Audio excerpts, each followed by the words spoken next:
La siguiente historia tiene lugar entre el año 1715 y el 1789 después de Cristo.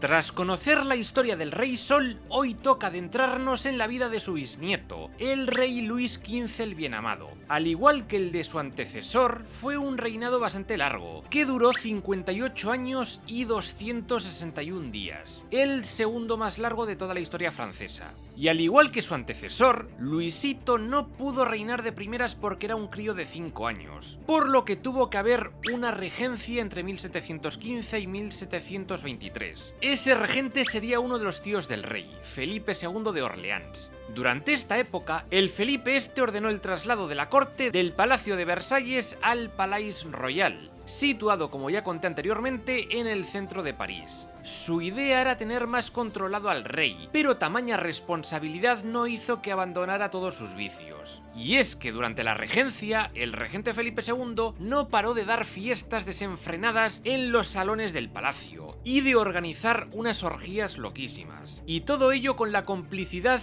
del abad Dubois, ministro del reino. De hecho, se cuenta que algún invitado murió víctima del exceso de comida y de alcohol. Y ya saben cómo me pongo, ¿para qué me invitan? El pobre Luis XV creció en este ambiente, rodeado de fiestas sexuales, vicios, desenfrenos y muerte por todos lados. Se volvió reservado, miedoso, melancólico y malhumorado. Sin duda, el chaval vio cosas chungas.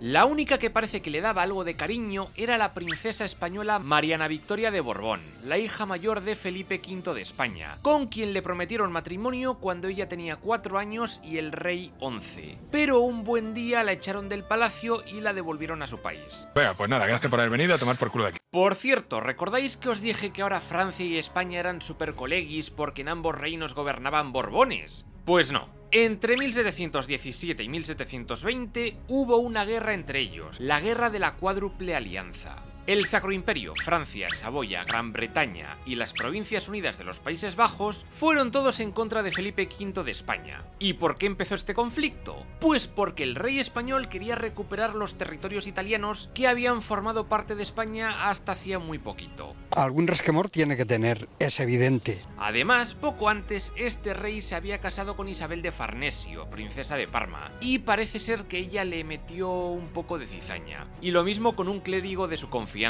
el italiano Giulio Alberoni. Y diréis, ¿por qué Francia se metió en esta movida y encima contra la España borbónica? Pues por la conspiración de Chelamare. Parece ser que esta conspiración fue un complot urdido en España por el rey Felipe V para que el embajador español en Versalles, un tal Antonio de Giudice, príncipe de Chelamare, quitara de en medio al regente Felipe II de Orleans y así Felipe V pudiera ser regente o puede que también rey tanto de España como de Francia, algo que se prohibió expresamente en el Tratado de Utrecht, pero bueno, la conspiración no tuvo éxito, obviamente. En fin, que la guerra empezó en 1717. Felipe V fue a por la isla de Cerdeña, la cual recuperó rápidamente, quitándosela a los austriacos. Al año siguiente se lanzó a por Sicilia, isla en poder del Ducado de Saboya, y allí hubo unas cuantas batallas, la de Messina, la de Milazzo o la de Sicilia. Esta isla fue también conquistada con bastante rapidez gracias al apoyo de gran parte de los habitantes. Sin embargo, la batalla del Cabo Passaro acabó con la flota española destrozada por los británicos y teniendo que retroceder. Mientras tanto, el regente francés ocupaba Cataluña con el apoyo de los catalanes austracistas, los llamados Carrasclets, quienes querían derogar el decreto de nueva planta, y los franceses también atacaron Navarra. La última batalla en Italia fue la batalla de Francavilla de 1719, ocurrida en Sicilia, y el asedio francés de San Sebastián en el País Vasco, combinado con un ataque a Vigo y otras zonas de Galicia por parte de la Marina británica. Bueno, eso sin olvidar la batalla del Cabo de San Vicente en el Golfo de Cádiz, donde la flota española derrotó a la inglesa. Y luego hubo alguna que otra batalla en Norteamérica y en el Caribe, pero poco importante. En esta guerra no hubo ganadores ni perdedores. En el Tratado de La Haya de 1720, XX, España decidió retirarse de Italia e Inglaterra quedó maltrecha, con muchos barcos jodidos. Eso sí, a España le prometieron que uno de sus hijos, el infante Carlos, heredaría el ducado de Parma en Italia. Y mientras tanto, el duque de Saboya, Víctor Amadeo II, intercambió Sicilia por Cerdeña con los austríacos. Francia, por su parte, se conformó con que el rey español exiliase a Giulio Alberoni, quien parece ser que estaba detrás de toda la conspiración. En Francia ahora es importante saber que un escocés llamado John Law creó el Banco General de Francia, o Banque Royale, así como la Compañía de Occidente o Compañía del Mississippi, destinada a comerciar con las colonias americanas. Y esta aventura financiera, con su papel moneda no respaldado por oro y la venta loca de acciones de la compañía, acabó muy mal, con especulación por doquier, explosión de la burbuja, quiebra y la huida de John Law del país antes de que lo mataran. ¡Lo voy a matar! ¡Venga! ¡Te voy a matar en serio! Tras la muerte de Felipe II de Orleans en 1723, acabó la regencia y Luisito le entregó la administración del reino primero a Luis Enrique de Borbón-Condé y 3 años después al cardenal André Hercule de Fleury, su antiguo preceptor. Y es que Luis XV apenas tenía contacto con la política de su reino y pasaba de reunirse con sus aburridos ministros. Eso era un coñazo, decía. La política no le interesaba en absoluto. Él quería darse a los placeres como la caza y fornicar, en resumen. Esta desafección, unido a las malas cosechas, hambrunas, pestes como la de Marsella, que fue tremenda, donde murió la mitad de la población, y luego muy malas decisiones económicas en general, le fueron volviendo un rey muy impopular entre la gente de a pie. Y todo esto sentaría las bases de un malestar ciudadano que desembocaría en la Revolución Francesa. Pero bueno, ya llegaremos a eso en el capítulo siguiente. En 1725, Luis XV se casó con María Leszczyńska, una princesa polaca, hija del rey Estanislao I de Polonia y duque de Lituania, ya que recordemos que ambos países estaban unidos.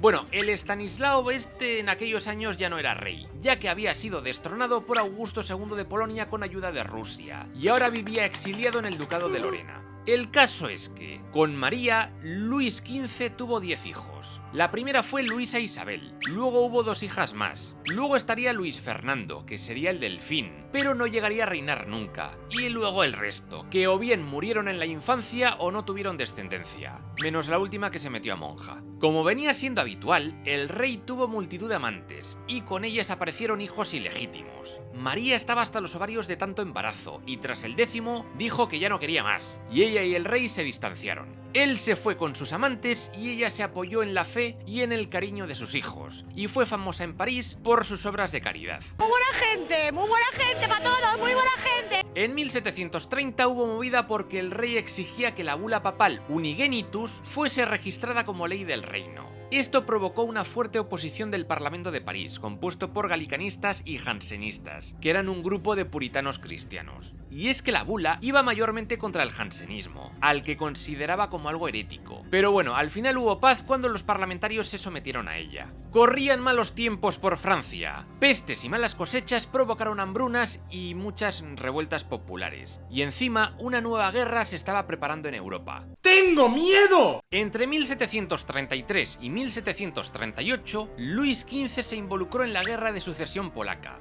Augusto II era el rey de Polonia y Lituania en aquel momento, y elector de Sajonia, pero de pronto murió y surgió la pregunta, ¿quién le va a suceder? Pues en principio le sucedió su hijo, Augusto III, pero Francia protestó porque Estanislao I, el yerno de Luis XV, quien ya había sido rey anteriormente, era quien tenía que ser coronado rey, según su criterio, claro. En realidad lo que quería el cardenal Fleury, primer ministro de facto de Francia, era quitarse de encima a un huésped molesto. Se ve que Estanislao no le caía del todo bien. Como decía mi abuelo, mejor estar solo que rodeado de gilipollas. Así, Francia y España, ambas borbónicas, junto con el ducado de Parma y el reino de Cerdeña, se enfrentaron a la Polonia de Augusto III, siendo apoyado por el Sacro Imperio, el electorado de Sajonia, Austria, Prusia y Rusia. Cuando Estanislao I llegó a Varsovia, la capital polaca, fue reconocido rey por un grupo de nobles polacos. No obstante, los adversarios políticos de Estanislao se alzaron en armas y estalló la guerra. ¡Pum! Digo, ¡ay, ya está aquí la guerra! Un ejército ruso avanzaba hacia Varsovia, y cuando Estanislao se enteró, tuvo miedo, se hizo caquitas y se piró de allí y se refugió en la ciudad de Danzig, o Gdansk, que fue sitiada, mientras esperaba recibir ayuda de Francia, la cual llegó por mar pero fue insuficiente. Los rusos, liderados por el conde irlandés Peter Lacy, rodearon la ciudad y tras meses de asedio, Danzig se rindió. Sin embargo, Stannis escapó disfrazado a Königsberg, actual Kaliningrado. Desde allí siguió pidiendo ayuda a Francia para invadir el electorado de Sajonia, pero no le hicieron mucho caso y el pobre acabó rindiéndose y volviendo a exiliarse a Francia.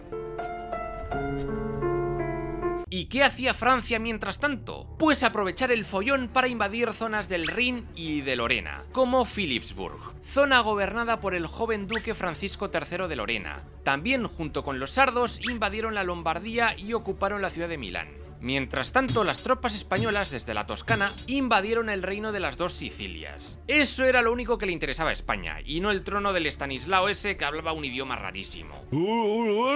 En fin, que tras la batalla de Bitonto de 1734, los españoles obtuvieron una gran victoria sobre los austríacos y lograron recuperar Nápoles y Sicilia. Luego asediaron con éxito Mirandola. El último reducto austríaco al sur de Italia cayó tras el sitio de Gaeta. Así, el infante Carlos, duque de Parma, sería coronado rey de Nápoles y de Sicilia al renunciar a Parma. ¡Toma! Mientras tanto, los franceses y saboyanos luchaban contra los austriacos en Lombardía y lograron victorias como la batalla de Colorno y la batalla de San Pietro, o de Parma, de 1734. Otra victoria francesa ocurrió en Guastalla, que consolidó el poder franco-piamontés en el norte italiano. Sin embargo, los austriacos lograron una victoria en Clausen, gracias a la cual lograron rechazar a los franceses en el Rin. El Tratado de Viena de 1735 puso fin al conflicto, aunque no fue ratificado hasta 3 años más tarde, en 1738. Augusto III se consolidó en Polonia como rey, y a Estanislao I se le cedían los ducados de Lorena y Bar, que tras su muerte en 1766 pasaron ya a Francia definitivamente. ¡Qué chocolate! El duque Francisco III de Lorena se casó en 1736 con la futura archiduquesa de Austria María Teresa, hija del emperador Carlos VI del Sacro Imperio, y como tuvo que renunciar al ducado de Lorena, a cambio le dieron el Gran Ducado de Toscana, cuyo trono estaba vacante desde la muerte de Juan Gastón I, el considerado último Medici. Finalmente, Nápoles y Sicilia sería para los españoles, siendo el infante Carlos coronado rey allí, y el milanesado seguiría en manos austriacas. Rusia no ganó territorio, pero se fue consolidando como una gran potencia, y más adelante... bueno, ya lo veremos.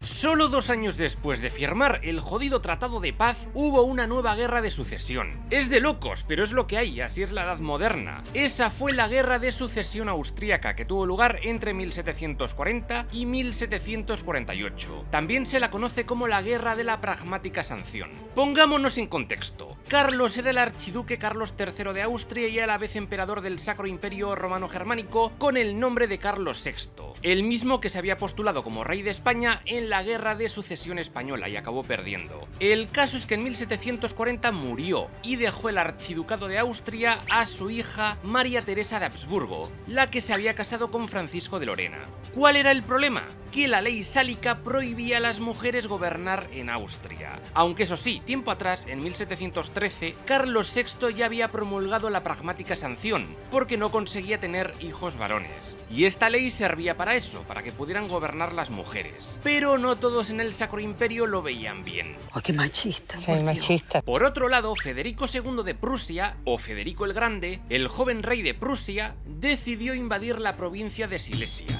una rica región minera ubicada entre Austria y Polonia, porque decía que ese territorio le correspondía, y aprovechando el follón sucesorio, comenzó la Primera Guerra de Silesia. Así pues, la archiduquesa María Teresa fue apoyada por Gran Bretaña y el electorado de Hannover, gobernados ambos territorios por Jorge II, y también por las Provincias Unidas de los Países Bajos. Mientras que Francia, España, Prusia, el Reino de Cerdeña, antiguo Ducado de Saboya, Nápoles, Génova, Suecia, el electorado de Baviera y Sajonia, entre otros estados, decidieron apoyar a otro candidato, Carlos Alberto de Baviera, de la dinastía Wittelsbach. Así, el prusiano Federico el Grande tuvo su primera gran victoria contra Austria en la batalla de Molwitz, de 1741. Mientras tanto, sus aliados franceses comenzaron a traspasar el Rin y se unieron a las tropas bávaras para avanzar hacia la capital austriaca, Viena. Juntos tomaron la ciudad de Linz, que pillaba de camino. Sin embargo, pronto se tuvieron que replegar y cambiar de objetivo. Ahora, en vez de a por Viena, irían a por Praga, en Bohemia, ciudad que fue tomada por un ejército liderado por Mauricio de Sajonia, con tropas francesas, sajonas y bávaras. Fue en esta ciudad donde Carlos Alberto de Baviera fue coronado como rey de Bohemia y poco después fue elegido emperador del Sacro Imperio con el nombre de Carlos VII. En 1742, Austria y los prusianos fueron a por Praga, y el choque entre ambas potencias resultó en la batalla de Chotusitz, donde ganó Prusia. Tras esta victoria, Federico el Grande firmó en secreto el Tratado de Breslavia, una tregua con los austriacos que ponía fin a la Primera Guerra de Silesia, quedándose Prusia con este territorio y dejando vendidos a los franceses y a sus aliados.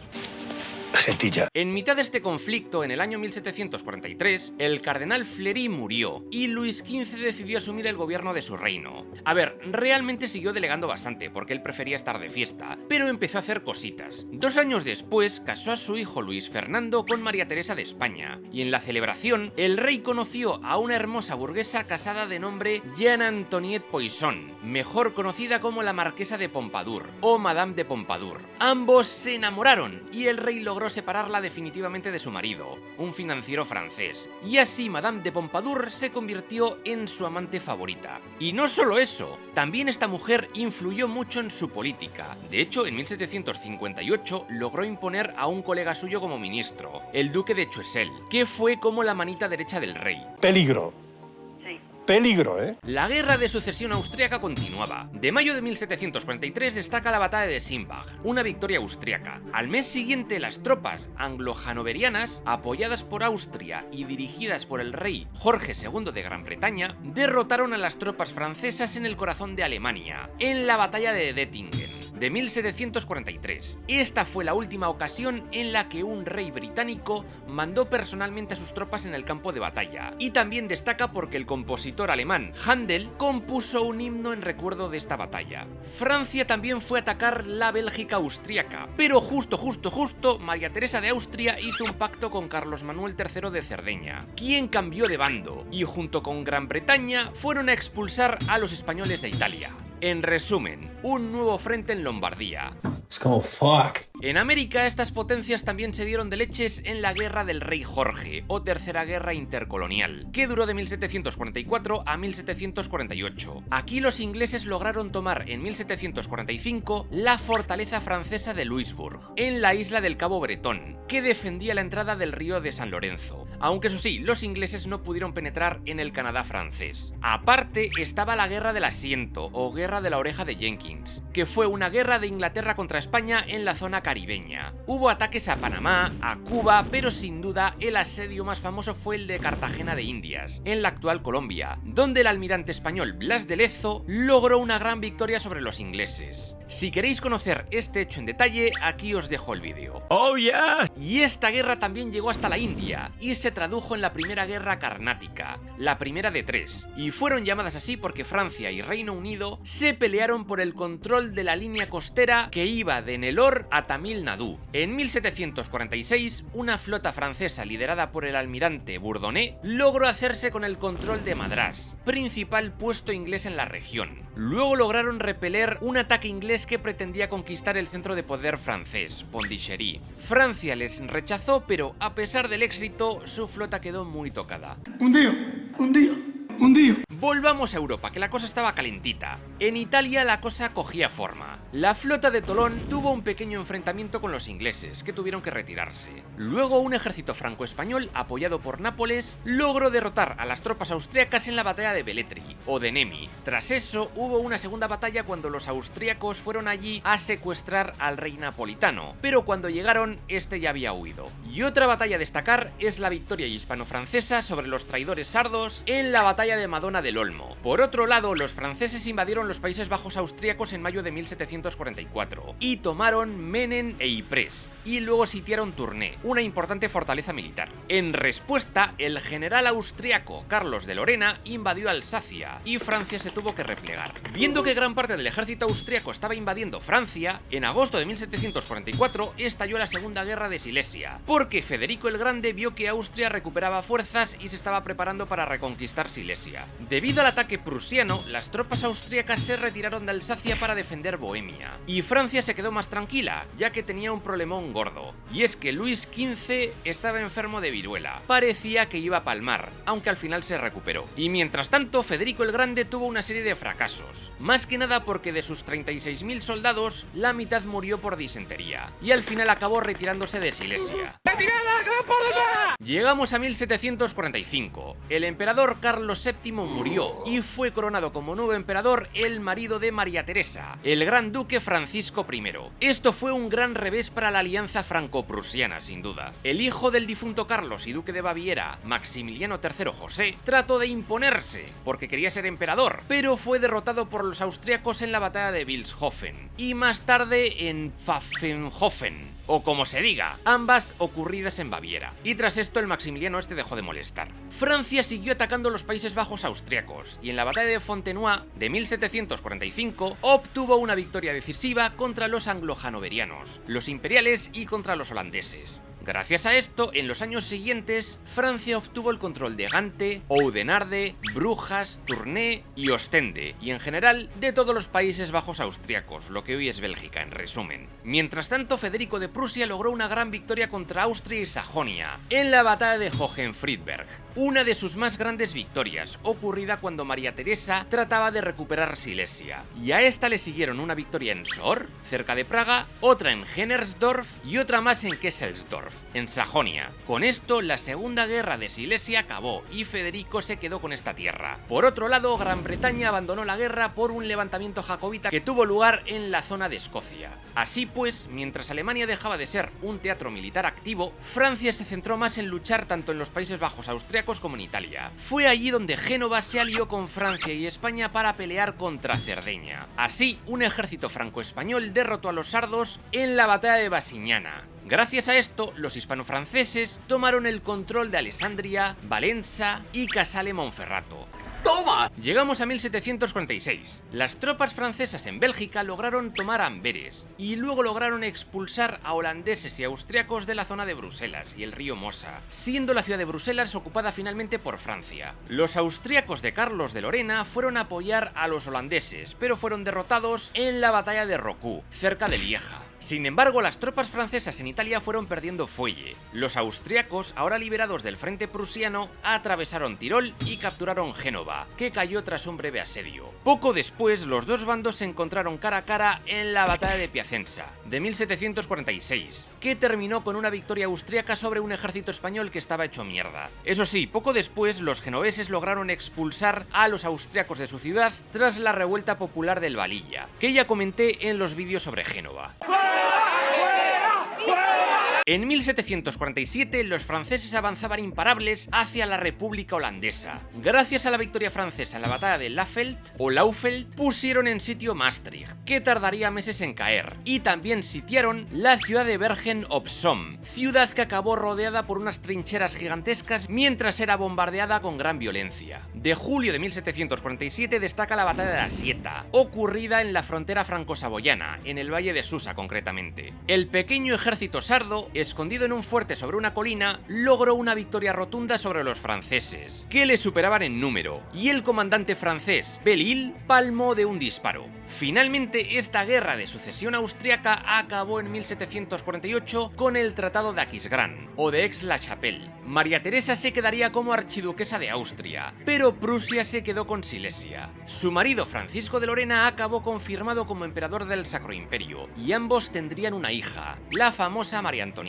Parma, Plasencia y Guastalla pasaron a los Borbones españoles, concretamente a Felipe, hijo de Felipe V, chaval que acabó casado con Luisa Isabel, hija de Luis XV de Francia. Y Francia, por su parte, intercambió con los británicos Madrás en la India por Louisbourg, en Nueva Escocia. También tuvo que devolver todas las conquistas austriacas, incluida Bélgica, con todo lo que había costado. Parece ser que esto lo hizo como perdón a las potencias católicas contra los protestantes, pero no se sabe muy bien. En resumen, que Francia Francia fue la gran perdedora un poco porque quiso, provocando el descrédito de su reino. Y es que las arcas estatales estaban vacías. El bloqueo naval británico colapsó los ingresos aduaneros franceses, el comercio, y los ciudadanos franceses sufrían hambrunas, pestes y muchas movidas que el rey no sabía cómo solucionar, lo que menguó su popularidad muchísimo. Estamos en una dictadura ya. Ahora, por si algo se recuerda a Luis XV, es por su contribución a la cultura y a las artes. Esto estuvo impulsado sobre todo por su amante, la Madame de Pompadour. El estilo predominante durante su reinado fue el conocido como el estilo Luis XV, muy ornamentado e identificado con el estilo rococó. Por su parte, su amante Madame de Pompadour puso nombre a un estilo de peinado, muy del rollo rockabilly. Oye,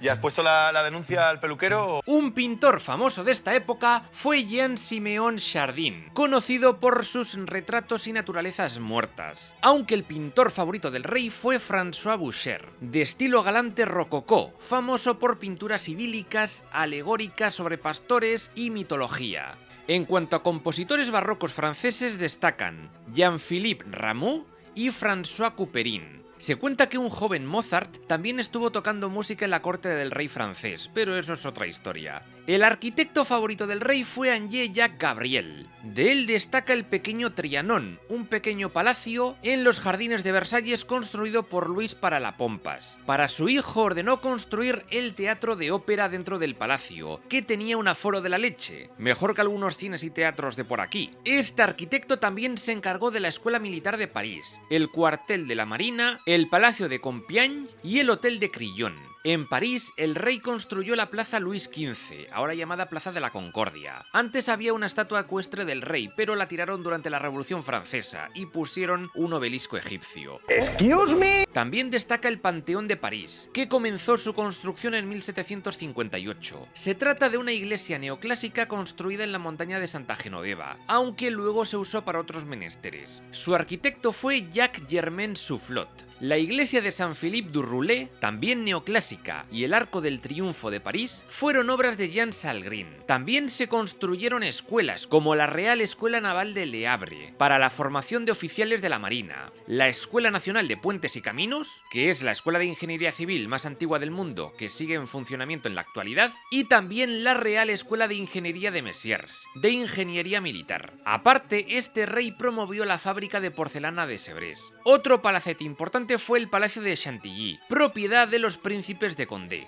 y durante este tiempo se renovaron los caminos de piedra entre las grandes ciudades, y también las nuevas farolas por la gran mayoría de calles. Aparte se fueron poniendo carteles con el nombre de las calles. También en estos años se creó el Secreto del Rey, también conocido como el Cabinet Noir, o Cámara Negra, una oficina del servicio de inteligencia que contaba con unos 32 agentes secretos en diferentes reinos. Vamos, que se dedicaban al espionaje.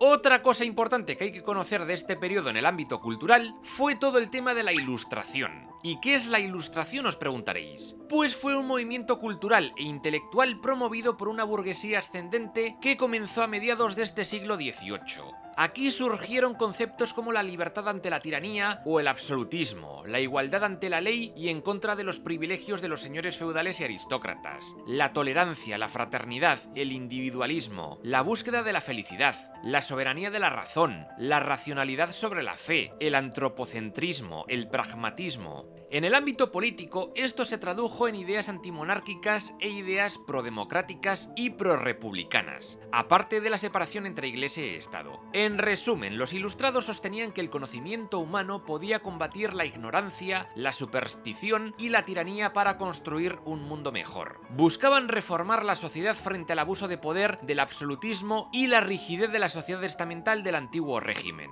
Como no podía ser de otra manera, estas ideas fueron calando en todos los estratos sociales y se expandieron con gran rapidez, incluso entre gente de mucho poder, como duques o reyes. Y en un principio esta gente no vio mal estas ideas, al menos hasta que empezaron a rodar cabezas. Se cuenta que la Ilustración se fue gestando lentamente desde el humanismo del Renacimiento, pero cogió fuerza tras la Paz de Westfalia de 1648. Después de tantas guerras y más guerras y más guerras, fue surgiendo la necesidad entre la gente de una era de la razón, capaz de evitar tantos conflictos entre naciones y entre religiones. Ahí tenemos la ética del neerlandés Baruch Spinoza. la revolución científica del británico Isaac Newton, la duda metódica del filósofo francés René Descartes, las ideas del físico y matemático francés Blaise Pascal, las del matemático alemán Gottfried Leibniz, o, más atrás en el tiempo, las del astrónomo italiano Galileo Galilei o las de Copérnico. Importante también mencionar obras como Leviatán de Thomas Hobbes o Ensayo sobre el gobierno civil de John Locke, así como el empirismo de David Hume. A estos se les uniría el idealismo del filósofo Immanuel Kant. Todas estas nuevas ideas calaron en Francia, donde explotaron, mutaron y se expandieron. ¿Cómo se expandieron tan rápido? Pues sobre todo gracias a los periódicos que fueron surgiendo en esta época, y también a través de libros, salones, tertulias, reuniones, sociedades académicas o de museos, o hasta en los cafés de las grandes ciudades, en los que los intelectuales y políticos de la época solían discutir y debatir sobre economía, sociedad, política, leyes, filosofía, literatura o ciencia. Y hablando de ciencia, también se puso mucho énfasis en los grandes avances en este ámbito. Por ejemplo, Nicolas Joseph Cugnot está considerado como el inventor del primer automóvil, con su coche a vapor de 1770, cuya función era arrastrar los pesados cañones durante las guerras. De todas formas, otros dicen que el flamenco Ferdinand Verbiest ya creó un automóvil de vapor años antes, pero bueno. También se pusieron muy de moda los espectáculos de linternas mágicas, antecesoras del cine, que podían proyectar imágenes como diapositivas. Ah, y también el rey financió expediciones científicas de ilustrados, como la de la Condamine, que fue la misión geodésica hispano-francesa, cuyo objetivo fue el de comprobar la forma de la Tierra y ver si de verdad estaba achatada por los polos. Ah, y también se crearon sociedades secretas como la masonería, que como conté en los vídeos sobre las independencias de América, fueron clave para este tipo de revoluciones. Y también podéis saber más cosas de esta gente en mi vídeo sobre los Illuminatis, templarios y masones. Basta de tonterías, Mulder. ¿Qué está pasando aquí? Entre los intelectuales franceses ilustrados durante estos años tenemos a los siguientes. Voltaire fue el rey de los intelectuales ilustrados. Defendía la libertad de pensamiento, la tolerancia, el deísmo, el parlamentarismo y una fiscalidad más equitativa. Sus escritos llegaron a todos los salones de intelectuales de toda Europa. Estaba preocupado por los problemas que sufría el pueblo, aunque le parecía bien que existiera cierta jerarquía social, y la igualdad no la veía del todo bien. Su obra más famosa fue Ensayo sobre las costumbres y el espíritu de las naciones, de 1756. En ella hablaba de prohibir la tortura, la pena de muerte y las detenciones arbitrarias. El barón de Montesquieu fue presidente del Parlamento de Burdeos y un filósofo de corte conservador. El espíritu de las leyes, de 1748, fue su obra más importante, y en ella hablaba de la separación de poderes: legislativo, el que hace las leyes y personificado en el Parlamento; el ejecutivo, el que las hace cumplir, como el rey; y el judicial, el que dictamina la justicia, que son los jueces y los tribunales. Denis Diderot fue autor de la Enciclopedia, o Diccionario razonado de las ciencias, las artes y la filosofía, junto con Jean Le Rond d'Alembert. La idea con la enciclopedia era reunir de forma accesible todo el conocimiento artístico, científico e histórico. Había que educar a la sociedad para que pensara libremente y acabara con el antiguo régimen. Esta enciclopedia fue editada entre 1751 y 1772, con 28 volúmenes. Jean-Jacques Rousseau fue un naturalista y filósofo crítico con el extremo racionalismo de Voltaire o de Montesquieu, y él hablaba desde un ámbito más emocional: amor, generosidad, piedad, arte, el retorno a la naturaleza. Él quería una educación menos intelectual y más artística. De hecho, muchos le toman menos como un ilustrado y más como un antecesor del movimiento del romanticismo. Su obra más famosa fue El contrato social, de 1762, donde defendía la soberanía popular, es decir, que si el gobernante o monarca no cumple con la voluntad del pueblo, pierde legitimidad y puede ser derrocado. También contaba que el ser humano es bueno por naturaleza, pero que la sociedad lo corrompía. Que sí, claro que sí. Georges-Louis Leclerc de Buffon fue un naturalista que también trató de compilar toda la historia natural en un solo libro, Historia Natural, e influyó mucho en la enciclopedia de Diderot. Murió justo un año antes de la Revolución Francesa. Finalmente podríamos destacar a François Quesnay, un economista fundador de la fisiocracia, una escuela de pensamiento económico opuesta al mercantilismo, que decía que la principal fuente de riqueza de las naciones residía en las actividades productivas, en especial en la agricultura. Tenía un rollito anarcocapitalista, y los fisiócratas decían que el buen funcionamiento de la economía estaba asegurado sin la intervención del Estado. De este movimiento viene la expresión laissez-faire, dejen hacer, clave en lo que viene a ser el libre mercado. Esta gente ilustrada eran burgueses intelectuales ricos, que buscaban convertirse en los líderes de un movimiento que, según ellos, iba a conducir al mundo hacia el progreso, y ese progreso era el capitalismo. Y es que esta clase social aspiraba a un poder político que en aquellos tiempos les era vedado por la nobleza de sangre o por la aristocracia cercana al rey, que no paraban de poner trabas a sus negocios. Capitalismo, ahorro y trabajo duro, no hay otra cosa. Eso sí, también tenemos que tener en cuenta que muchas de estas ideas racionales dieron lugar a cosas como el racismo científico, donde se justificaba a través de la ciencia que había razas superiores e inferiores. Aparte, surgió un movimiento paternalista con estas culturas inferiores, a las que había que despojar de sus tradiciones antiguas para educarles en estos nuevos valores ilustrados. También tenemos el libertinismo, un movimiento que trajo el libertinaje, la libertad en lo referente a placeres y caprichos, principalmente. Aquí destacó el Marqués de Sade, de quien viene la palabra sadismo. Este tipo escribía sobre movidas sexuales como parafilias, violencia sexual, y de hecho fue encarcelado por delitos sexuales y por pornografía. Eso es porno.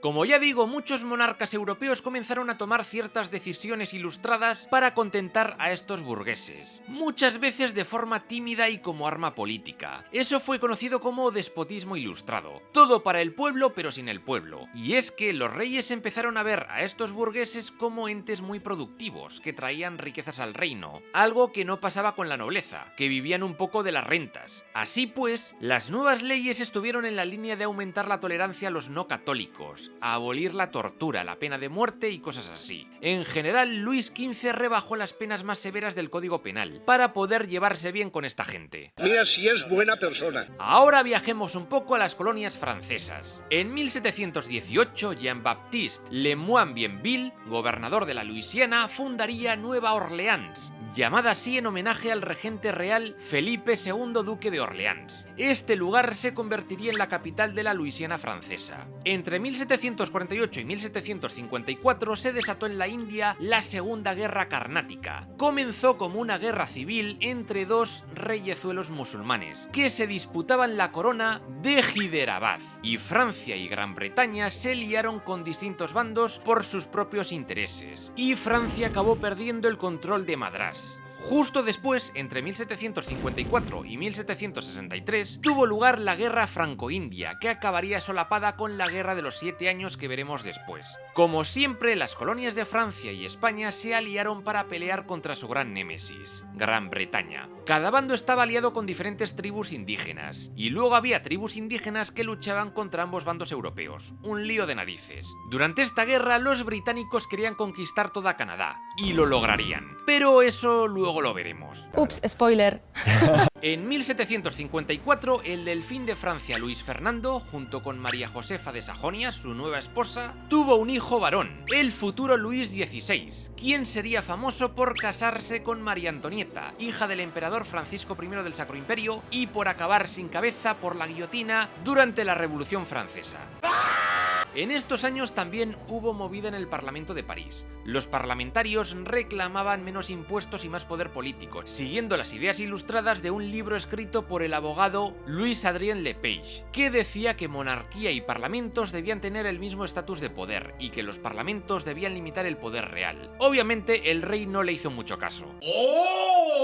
Para acabar con esta parte habría que hablar del escándalo de los niños raptados de 1750. En aquellos años, París era una ciudad superpoblada, con más o menos 500.000 de habitantes. Allí fueron llegando mazo de gente del campo buscando trabajo y muchos acabaron convertidos en mendigos, ladrones, embaucadores o prostitutas. Pero ese año comenzó a correr el rumor de que la policía secuestraba niños por la calle y los hacía desaparecer. Y surgieron teorías que decían que traficaban con los cadáveres para diseccionarlos o que el rey les chupaba la sangre porque era un vampiro y mierdas así. Otras teorías hablaban de que les convertían en soldados y les enviaban a América. El caso es que por todo esto, justo ese año estallaron protestas contra la policía y la cosa se puso bastante fea, aunque se pudo calmar la situación. Sin embargo, hubo muertos y claro, esto trajo más mala fama para el rey Luis XV.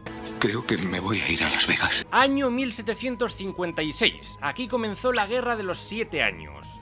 Ya sabéis, la que suele ser considerada como la auténtica Primera Guerra Mundial, aunque realmente, como ya hemos visto, las guerras anteriores también se internacionalizaron bastante, pero bueno, esta ya fue mucho más masiva y se calcula que murieron en torno a 1 millón de personas. ¿Y por qué comenzó este conflicto? Pues porque María Teresa I de Austria quería recuperar Silesia, robada por Prusia en el anterior conflicto, y para ello fue forjando alianzas con Francia, Rusia, Sajonia y la Toscana. Por su parte, Federico II de Prusia vio que le estaban rodeando, por lo que se alió con Gran Bretaña y Hannover, así como con otros estados alemanes. Esto supuso una reversión de alianzas brutal, algo conocido como la Revolución Diplomática de 1756. El caso es que Federico el Grande decidió ser el primero en atacar. Su primera acción fue poner en sitio la ciudad de Pirna, en Sajonia, el 11 de septiembre de 1756, hecho que dio comienzo a la Tercera Guerra de Silesia, que duraría exactamente lo mismo que la Guerra de los 7 años, y de hecho es que forma parte de ella. Este fue el desencadenante. En resumen, Federico invadió primero Sajonia, siendo famosa la batalla de Lobositz, de 1756, con una victoria táctica por parte de los prusianos, y luego Federico fue a por Bohemia, lo que hoy es Chequia. En 1757 el ejército prusiano asedió Praga, la capital de la región. Sin embargo, perdieron a uno de sus mejores generales, von Schwerin,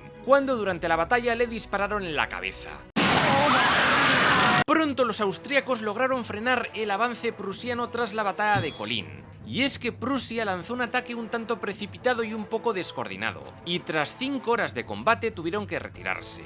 Federico se quedó muy triste y no tuvo más remedio que levantar el asedio de Praga y salirse de Bohemia. A su vez, Francia envió a su flota contra los británicos para tomar Menorca, la cual lograron conquistar a mediados de 1756 tras el sitio al fuerte de San Felipe. Todos los enemigos de Prusia decidieron ir a por ella, como por ejemplo Suecia, que se unió a los austro-franceses. Y lo dicho, este conflicto desató una guerra aún más grande, la Guerra de los 7 años, que involucró un montón de potencias. Y es que de un pequeño conflicto regional, el de Silesia, esto se convirtió en un intento de las grandes potencias europeas por alcanzar la supremacía colonial en el mundo. Bueno, subidón, subidón, subidón. Como ya digo, debido a los éxitos iniciales de Federico el Grande, todos fueron a por Prusia. Rusia llegó fuerte desde el este y logró hacer pupa a los prusianos en la batalla de Gross-Jagerdorf, aunque pronto se tuvieron que retirar de esa zona por problemas de logística, que sería su talón de Aquiles durante toda la guerra. Luego por el norte, Suecia atacó a Prusia para tomar zonas de Pomerania, y a eso se lo llamó la Guerra de Pomerania, destacando la batalla de Stralsund, con victoria sueca. Mientras tanto, un aliado de Prusia, Hannover, junto a otros estados alemanes menores, combatían a Francia en el frente occidental, pero Hannover acabó completamente derrotada en la batalla de Hastenbeck de 1757. ¡Zas!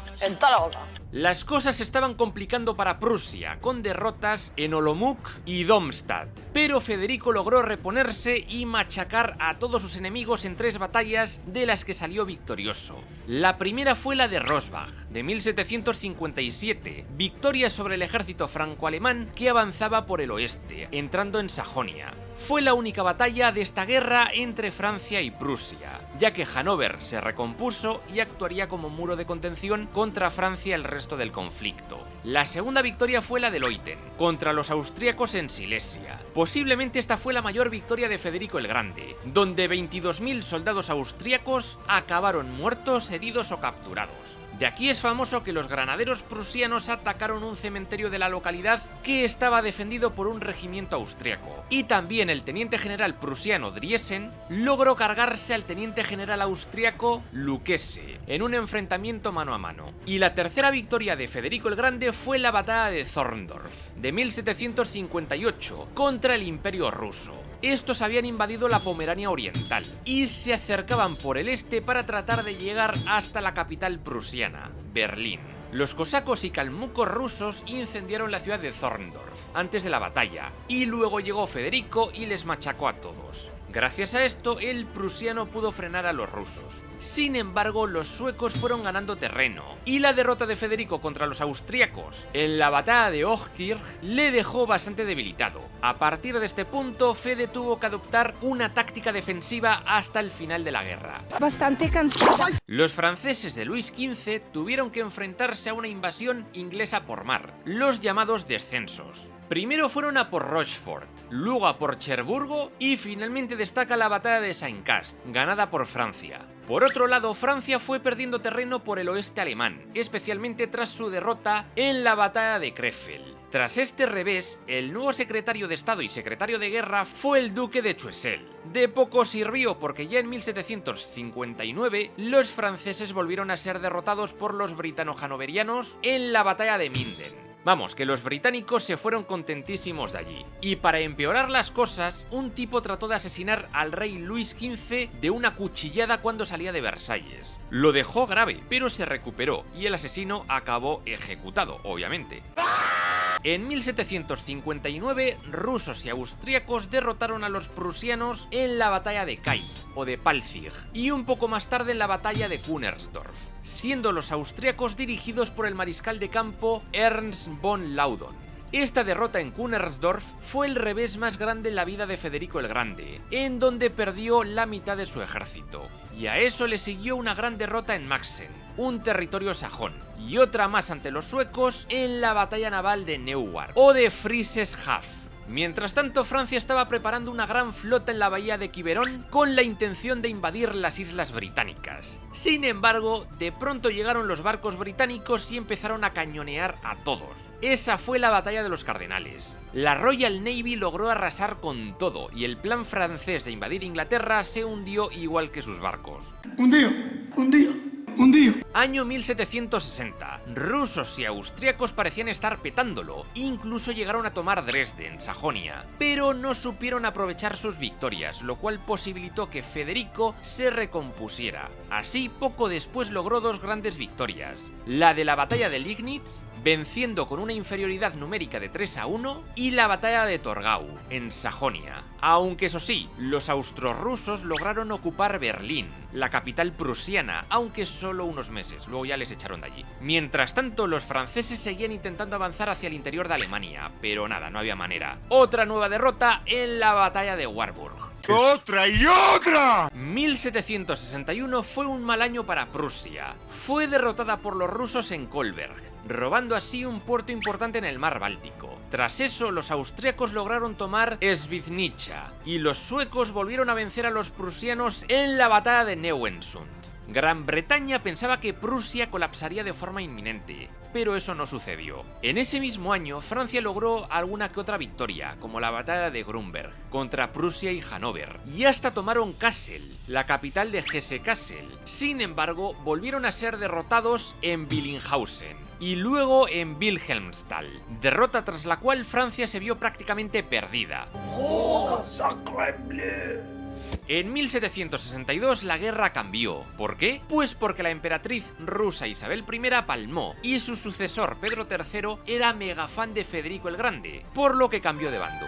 Y esto permitió a Federico reagruparse y formar un ejército gigantesco de unos 120.000 hombres y atacar con él a Austria. Tras la batalla de Burkersdorf y la batalla de Freiberg, Federico de Prusia logró recuperar prácticamente toda Silesia.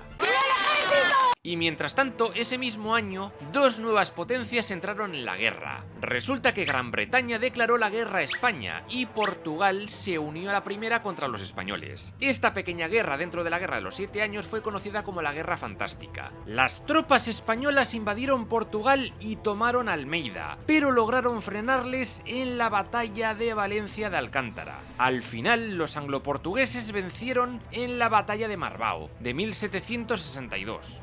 ¡Ay, la madre me parió! Por otro lado, fuera de Europa, tenemos otras guerras consecuencia de esta guerra de los 7 años, como la guerra franco-india, que ya mencioné, en la cual Reino Unido quería conquistar las colonias francesas siguiendo los consejos de William Pitt el Viejo. Empezaron con una victoria contra los franceses en la batalla de Jumonville Glen, de 1754, que dio comienzo a esta guerra. Aquí estaba como teniente coronel un jovencito George Washington, quien luego sería el primer presidente de los Estados Unidos. El tipo estaba montando un fuerte en la frontera con Canadá y los franceses fueron a echarles de allí, pero les salió mal. Y eso, fueron derrotados. Pues la verdad nos ha dejado un poquito como planchado. Sin embargo, luego los ingleses fueron encadenando varios fracasos. Great Meadows o Fort Necessity en Pensilvania fueron victorias francesas, así como la batalla del río Monongahela, que acabó con la muerte del líder inglés Edward Braddock. En 1755 destacan la batalla del lago George, victoria britano-iroquesa, y la batalla de Fort Oswego, importante victoria francesa que permitió mantener la conexión Quebec-Luisiana. Al año siguiente comenzó la Guerra de los 7 Años en Europa, y en América los ingleses destruyeron Kittanning, un asentamiento de los indios Delaware, aliados de los franceses. Y en el 57 destaca la batalla de Fort William Henry, tras la cual los aliados nativos de los franceses comenzaron a masacrar a los ingleses sin compasión, sin que los franceses pudieran detenerlos. ¡Ay, qué noche! ¡Ay, qué noche! ¡Ay, qué noche!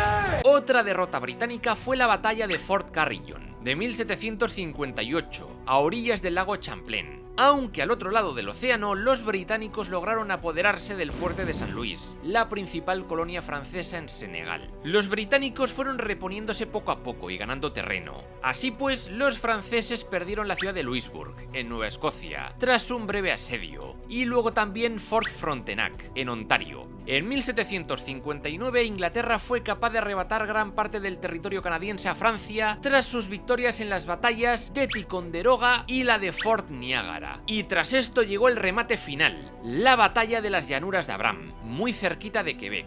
Aunque el general James Wolfe murió de un disparo, fue una victoria decisiva inglesa, ya que poco después otro general británico, James Murray, logró conquistar la capital neofrancesa, Quebec. Al año siguiente también cayó Montreal, y los intentos franceses de recuperarlas fue un fracaso total. Tras esto, viendo todo perdido, las diferentes guarniciones francesas se fueron rindiendo en cascada, como el fuerte de Detroit, rendición ocurrida en 1760. Y para acabar, de 1762 destaca la batalla de Signal Hill, que puso fin a la guerra franco-india y obligó a los franceses a entregar San Juan de Terranova. Con esto, la conquista de Nueva Francia por parte de los ingleses concluyó. Para ya, macho, porque me estás poniendo pero fino. Los británicos también fueron contra las colonias españolas, como Florida, La Habana e incluso Filipinas. Y de 1763 destaca una invasión anglo-portuguesa al Río de la Plata, aunque el gobernador Pedro de Ceballos logró detenerlos a todos. Expliqué todo esto en los interesantísimos vídeos sobre los virreinatos. Echadles un ojo y suscribiros al canal y dadle a la campanita para recibir todos los avisos, que no cuesta nada. Y recordad que hemos creado una comunidad de WhatsApp para que podáis recibir todos los avisos, noticias, memes guapísimos, recomendaciones cinéfilas y muchas más cosas. Enlaces en la descripción. It's fucking cool. Finalmente también está la Tercera Guerra Carnática en la India, llevando el conflicto hasta la región de Bengala, donde las fuerzas británicas capturaron el asentamiento francés de Chandernagor, Calcuta y vencieron en la batalla de Plassey de 1757. En 1760 los británicos vencieron a los franceses en el sureste indio,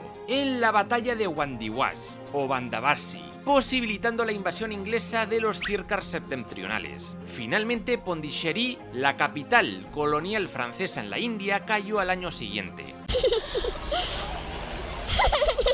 Con el Tratado de París de 1763 se puso fin a esta guerra de los 7 años. Gran Bretaña se consolidó como la gran superpotencia de Europa y adquirió muchas colonias en otros continentes. Prusia también se convirtió en otra gran potencia y se quedó con su tan codiciada Silesia. Francia fue sin duda la gran perdedora. Tuvo como 200.000 soldados muertos y la flota francesa fue aniquilada por completo. Y encima perdió todas sus colonias en Norteamérica, ya que Nueva Francia se repartió entre España, que se quedó con la Luisiana, y Gran Bretaña, que se quedó con el resto, incluyendo Senegal y La Habana, aunque luego la cambiaría con España por la Florida. Francia solo retuvo Haití y la Guayana Francesa, y recibió las islas de Guadalupe y Martinica en las Antillas, y también la isla de Gorée, en Senegal. También los ingleses le devolvieron Pondicherry a Francia, y les permitieron tener algunas factorías en la India, pero bajo mandato británico. Con esto, el Reino Unido se hizo la gran potencia potencia dominante en la región, controlando Bengala y los Circars septentrionales. Y con el tiempo acabaría conquistando toda la India, pero eso es otra historia.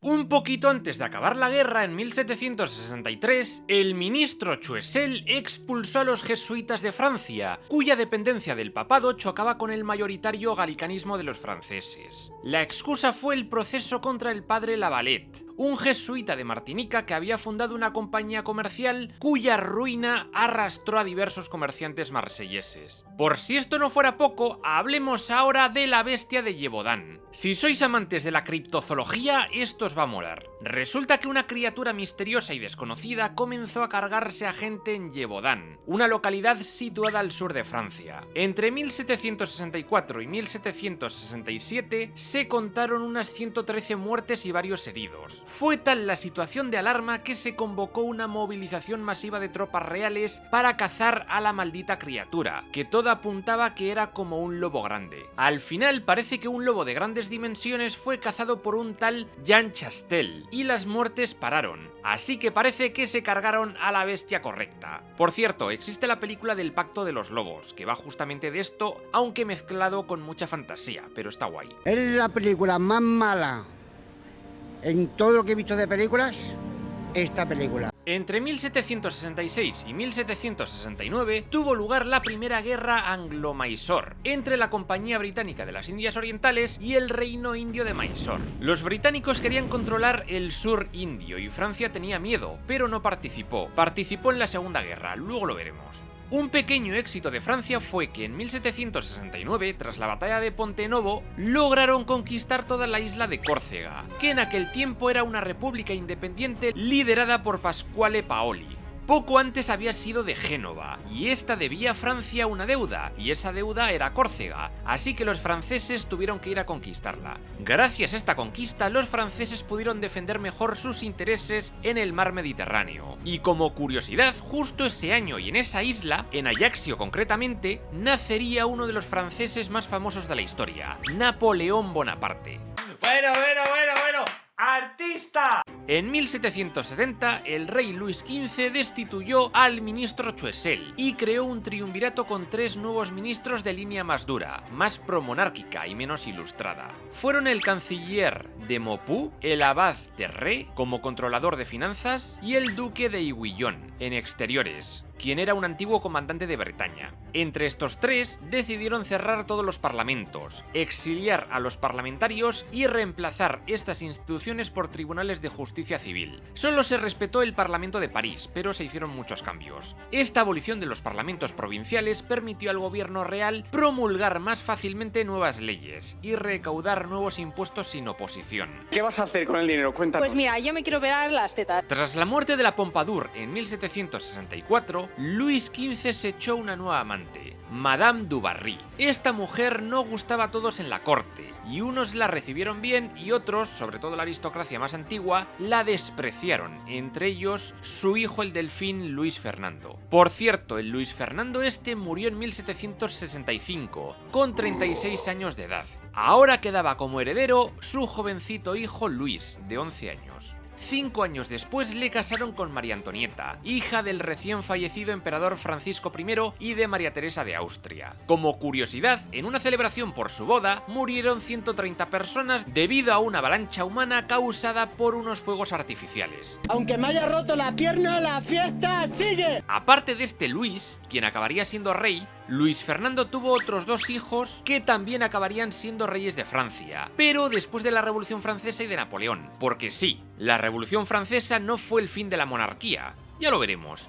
Es como fuck. El 26 de abril de 1774, Luis fue junto con Madame du Barry y su séquito hacia el Petit Trianon, el pequeño Trianón, y entonces comenzó a sentirse un poco indispuesto. Luego se fue de caza y seguía pocho. Luego le empezaron a salir manchas rojas y dijeron que podía tener viruela. El rey aguantó vivo hasta el 10 de mayo. Ese día, a los 64 años de edad, Luis XV pasó a mejor vida y su popularidad era tan baja, sobre todo en París, que muchos ciudadanos hicieron fiestas por su muerte. Esta es una fiesta, que hemos venido a pasarlo bien. Ahora el trono recayó en su nieto, Luis XVI de Francia, quien tenía 20 años de edad y estaba casado con María Antonieta. Fue el último monarca absoluto de Francia antes de la Revolución Francesa. Recibió una educación muy buena, una educación ilustrada, gracias sobre todo al duque de la Bourguignon. Aprendió latín, italiano, inglés y algo de alemán. Estudió lógica, gramática, retórica, geometría y astronomía. Tenía amplios conocimientos históricos y geográficos y hasta económicos. Y se dice que estuvo muy influenciado por Montesquieu. Pero, ¿sabéis qué recibió también este rey? Pues un reino al borde de la quiebra. Sus primeros años de reinado estuvieron marcados por los intentos de reformar la administración francesa de acuerdo con las ideas de la Ilustración. Para ello puso de primer ministro al anciano conde de Maurepas, y una de sus primeras decisiones fue la de restaurar todos los parlamentos de Francia y permitir regresar a los miembros exiliados. Se piensa que este fue un movimiento con el que esperaba ganarse a los ciudadanos enfadados y a los ilustrados. Un movimiento para verse a sí mismo como alguien enrollado, en la onda de aquellos nuevos tiempos. También se redujeron mucho los gastos chorras de la corte, e incluso el rey regaló más de 100.000 libros a los parisinos más necesitados, pero le acabarían decapitando igual. ¡Epa! También se comenzó a construir el nuevo edificio de la Escuela de Medicina de París, en la ribera del río Sena. Sobre esto es interesante saber que este rey, para evitar una muerte igual que la de su abuelo, se vacunó contra la viruela. Esto era algo bastante novedoso en la época, y si queréis saber un poquito más de las vacunas en estos tiempos, os dejo este vídeo sobre cómo surgieron y sobre la operación Balmis. Y hablando de barcos, el rey encargó al marinero francés Jean-François de la Pérouse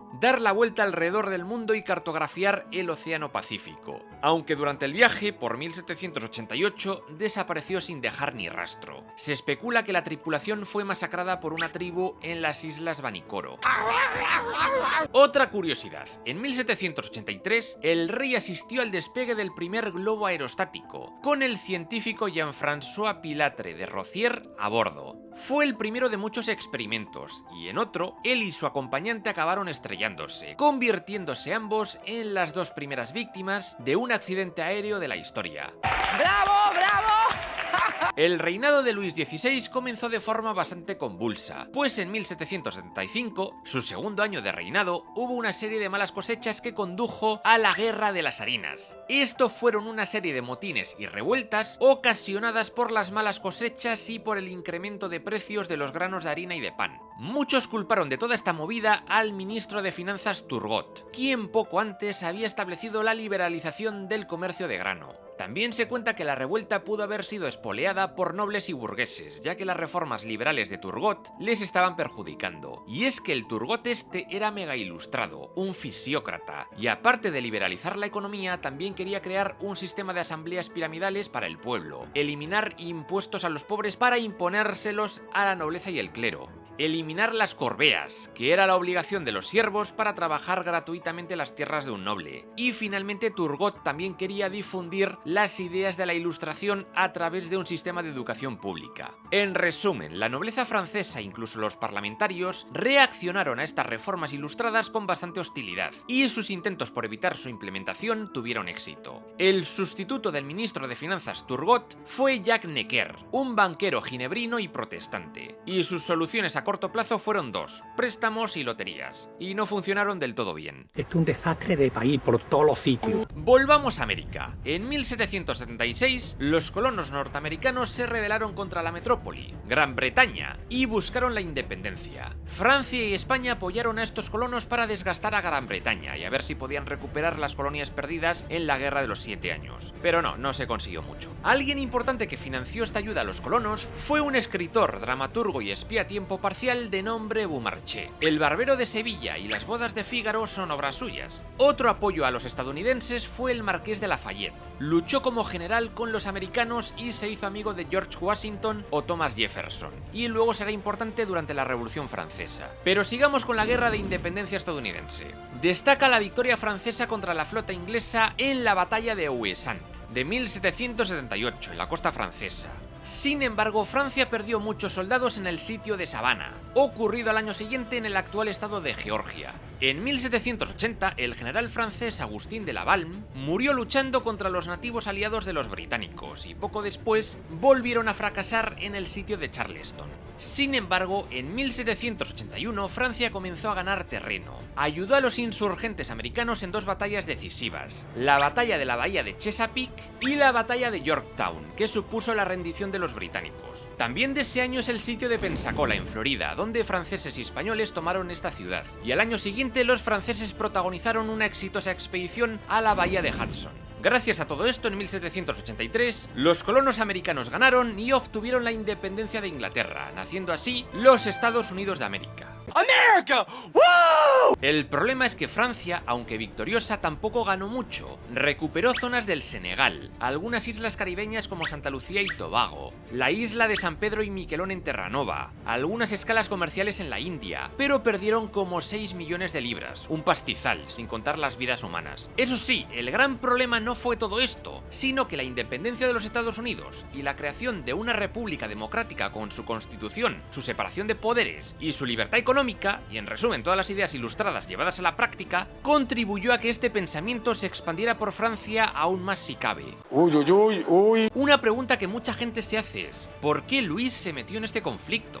Hay algunas teorías que dicen que Luis XVI estaba metido en la masonería y que apoyó a George Washington y a sus colegas americanos porque eran masones. De hecho, en Francia existían logias masónicas como la de las 9 Hermanas, fundada por el astrónomo francés Jérôme de Lalande, y a la que pertenecieron Voltaire y Benjamin Franklin, entre otros. Más misterioso que esto, pocas cosas. Tras estos hechos tenemos que hablar del emperador del Sacro Imperio José II, el hermano de María Antonieta. Este tío estaba venga a querer meterse en guerra y en 1778 estalló la guerra de sucesión bávara contra Prusia para intentar controlar la región de Baviera. A través de su hermana, el emperador trataba de convencer al rey francés de que le apoyase, pero este no quería meterse en movidas y solo quería pacificar las cosas, que ya tenía bastante con el tema de América. Al final, José II y los prusianos tuvieron que renunciar a Baviera en 1779 y todo quedó más o menos como estaba. Y seguiremos siendo súper buenos amigos toda la vida, seguro. Poco después, en 1782, José II volvió a la carga para que Francia le apoyara junto con Austria y Rusia contra los otomanos. Le ofrecieron Egipto si ganaba, pero Luis XVI seguía sin querer meterse en movidas. 2 años después, José II volvió a la carga.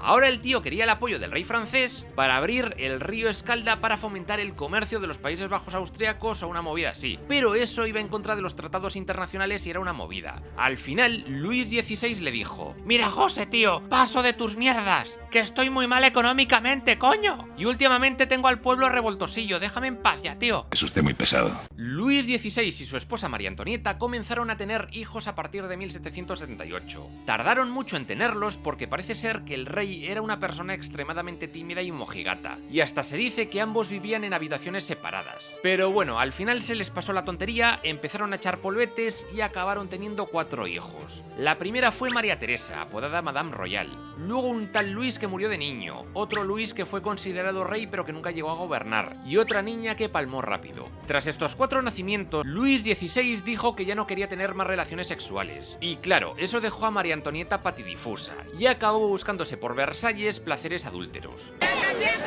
En 1780 comenzó en la India la Segunda Guerra Anglo-Mysore. Los británicos volvían a la carga contra los mysorianos, liderados por Haidar Ali y su hijo Tipu Sultán. Estos dos se aliaron con Francia y el reino de los marathas, para ver si conseguían todos juntos expulsar a los británicos. Spoiler, no lo conseguirían, pero les jodieron bien por un tiempo. Una victoria naval francesa famosa fue la batalla de Cuddalore, de 1783. El almirante francés Pierre-André de Suffren logró rechazar a la flota inglesa y hacer que se retiraran de vuelta a Madrás.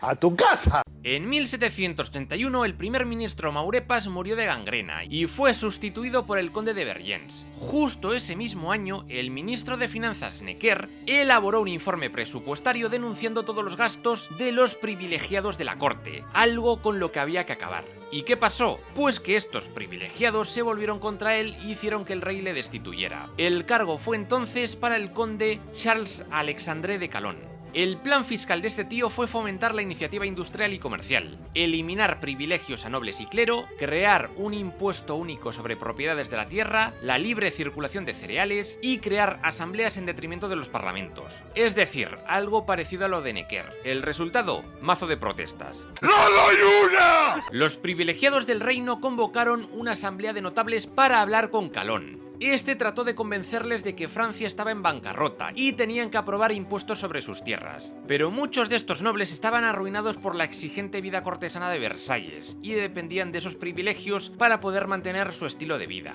En resumen, rechazaron todas las reformas y la economía de Francia fue deteriorándose más y más. La impopularidad del antiguo régimen, es decir, del absolutismo monárquico, era evidente. Y por si no fuera poco, el clima de 1788 fue calamitoso. El caluroso verano asoló las cosechas y el gélido invierno paralizó molinos y congeló ríos. Hubo escasez de alimentos y hambrunas generalizadas. Todo esto retrasó el pago de impuestos y generó la bancarrota de un montón de gente. El descontento de las clases medias y bajas en Francia se tradujo en una gran oposición a la monarquía y a la aristocracia. Se iba a liar parda. En 1788, el arzobispo Loménie de Brienne, al mando de la economía, decidió comenzar una potente reforma administrativa con una pirámide de asambleas estamentales que se encargarían del reparto y recaudación de impuestos. A su vez, los notables del reino y el Parlamento de París aspiraban a convocar los Estados Generales y proponer una reforma más radical. En 1789 comenzó la Revolución Francesa y 4 años después, este rey Luis XVI acabaría decapitado. ¿Cómo se gestó todo esto? ¿Qué consecuencias tuvo?